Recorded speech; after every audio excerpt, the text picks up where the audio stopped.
Les grandes gueules. Tout sur les dessous de l'actu. Ahmed Kamara, Ibrahima Bantakova, Abdourahmane Diallo, Moussa Moïse Silla, Aboubacar Diallo, Lamine Guirassi forment les grandes gueules. Ici, l'actu rime avec liberté de ton sur Radio Espace. On s'intéresse à l'actualité et l'actu vit avec d'autres temps sur notre antenne. Le blogueur tchadien est en Guinée.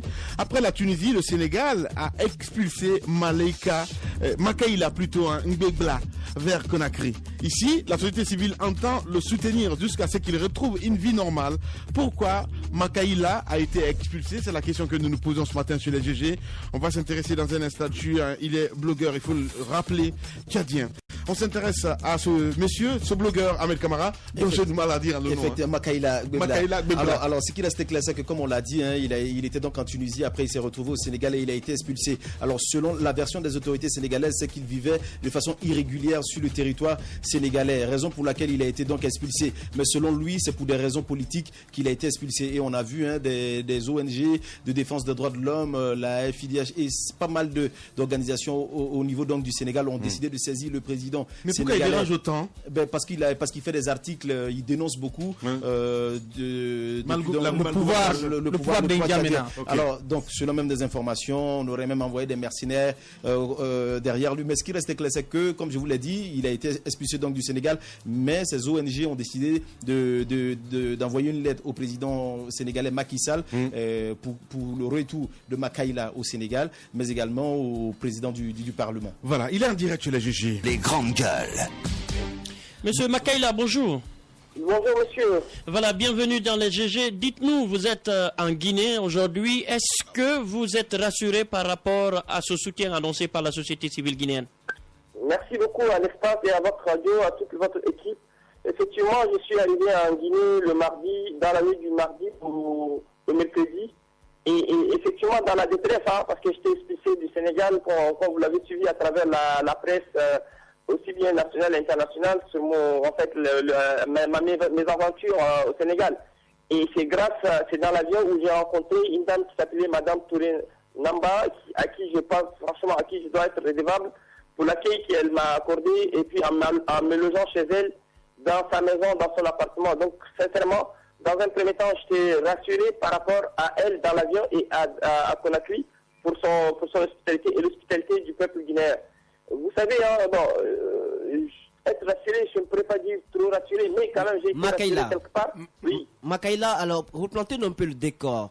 Et tout cela a commencé peut-être le 1er mai du côté du Tchad, avec la tentative de coup d'État. Dites-nous comment est-ce que tout cela a débuté avant que vous vous déplaciez pour le Sénégal, la Mauritanie?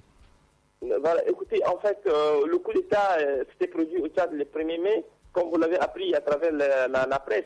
Mais moi, je ne sais pas pourquoi on m'associe à un coup d'État qui s'est produit au Tchad, alors que moi, je suis blogueur basé à Dakar, où je donne des informations en ligne sur l'actualité tchadienne, où de temps en temps, je prends la parole dans les médias sénégalais pour informer l'opinion sénégalaise sur la situation qui prévaut dans mon pays. Malheureusement, on m'a reproché d'avoir incité la jeunesse tchadienne à un soulèvement populaire via mon blog, via en fait les réseaux sociaux, et qu'on veut transposer le style maghrébin, le printemps tunisien et le printemps égyptien au Tchad. Or, moi, je n'ai pas ces moyens pour soulever une jeunesse tchadienne qui se trouve à 10 000 km de Dakar. Vous voyez un peu l'ambiguïté. Et deuxième aspect, c'est que la présence à Dakar de notre ministre de la Justice, qui a effectivement demandé aux autorités sénégalaises mon extradition vers le Tchad. Et moi, je n'arrive pas à comprendre en quoi je peux être responsable à un soulèvement populaire au Tchad, en quoi je peux être responsable à un coup d'État militaire au Tchad, alors que moi, je suis un militant pacifique, je suis un droit de l'hommiste, je suis un journaliste qui donne l'information à travers la toile. Donc, pour revenir à cette extradition, à cette tentative d'extradition, c'est vraiment malheureux pour des grandes démocraties en Afrique, où quand c'est des Africains qui expulsent des Africains, alors que c'est le même reproche que nous faisons aux Européens. Et malheureusement, je suis expulsé vers le Sénégal, vers la Guinée. Et puis, bon, j'ai dit merci beaucoup. Heureusement vers la Guinée. Alors, Makaïla, on sait également qu'au niveau du Tchad, le secrétaire général de l'Union des journalistes tchadiens a lui aussi été arrêté. Est-ce qu'il y a une certaine forme de poursuite ciblée à l'endroit de corporations bien données? Oui, bien sûr, parce que vous savez, la liberté d'expression au Tchad, elle est muselée. La presse est complètement bâillonnée. Les journalistes tchadiens sont traqués à longueur de journée. À chaque fois, on m'alerte à Dakar, tel journaliste est alerté. Je suis obligé d'alerter Reporters sans frontières, d'alerter les ONG internationales sur les arrestations arbitraires et illégales au Tchad. Et c'est ça qui explique effectivement la fixation de l'État tchadien sur les défenseurs des droits de l'homme, sur les journalistes, sur les blogueurs, sur tout ce qui effectivement d'une manière ou d'une autre, proteste contre la situation au Tchad. Makaïla, on va aller très vite là-dessus. Oui. Racontez-nous rapidement dans quelles conditions vous avez été expulsé de Dakar, qui a pris la décision de vous expulser vers la Guinée. Et on sait aussi que vous avez été reçu hier par le ministre des Droits de l'Homme.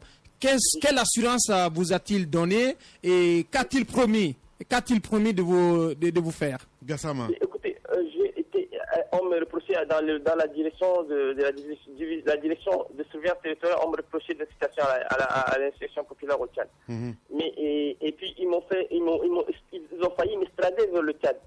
Vous savez, ils ont failli m'extrader mais heureusement on m'a expulsé vers la Guinée. Autre chose que je voudrais ajouter. Qui a pris cette décision, Makaïla? La décision, elle est venue du plus haut niveau. Je ne sais pas qui. Vous savez, quand notre ministre de la Justice était venu à Dakar, dans le cadre d'une coopération judiciaire entre le Sénégal et le Tchad dans l'affaire Abré, mon sort a été scellé ce jour-là.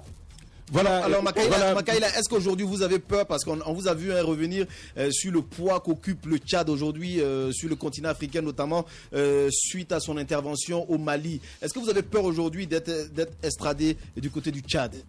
Mais écoutez, moi j'ai été reçu le vendredi par le monsieur Diaby Gassama, le ministre des Droits de l'Homme de la Guinée, à qui je remercie énormément pour l'attention qu'il a portée à mon égard, à mon endroit. Cela montre effectivement l'hospitalité de la Guinée dans son ensemble et de son peuple, du peuple guinéen dans son ensemble à mon égard. Maintenant, la rassurance que j'ai eue, c'est qu'il dit personnellement qu'il me soutient et qu'il tiendra informé les autorités guinéennes par rapport à la situation qui m'est arrivée.